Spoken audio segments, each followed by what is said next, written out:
आवड असेल तर आवड कोणत्याही पद्धतीने जपता येते नाही का. तर मी बघा इथे छोट्याशा 2-3 कुंड्या घेतल्या होत्या आणि कुंड्यामध्ये झाडं लावले.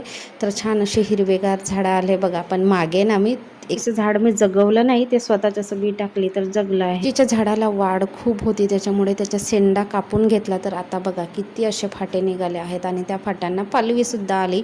रुद्रांश शाळेतून आला, संध्याकाळी खेळतो वगैरे शाळेतून आल्यानंतर, कारण आपण पण मुलांना बर्डन दिलं नाही पाहिजे, कारण शाळेतच एवढा अभ्यास वगैरे असतो. नंतर 5ला तो अभ्यासाला बसतो. चा अभ्यास घेतला आणि त्याचा अभ्यास तर काही लवकर होत नाही. अभ्यास घेता घेताच मग दिवाबत्ती केली, चहा ठेवला आणि आई पण आहे माझ्याकडे, वाढदिवसाला आली. तर 2 दिवस थांब म्हटलं मी, मला एक काम होतं. तर म्हटलं आईला थांब.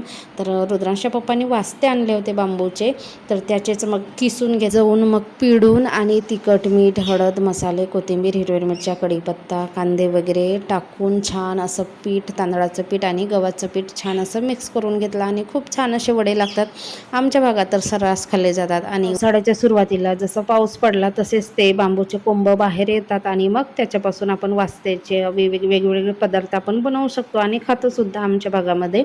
तर आता पावसाळा संपत आला आणि यांना दिसले वाष्टे कुठेतरी, तर यांनी आणले होते. तर त्याचेच वडे बनवले, खूप छान असे वाटतात. आणि आई पण आहे, म्हटलं वडे बनवूया गरमागरम.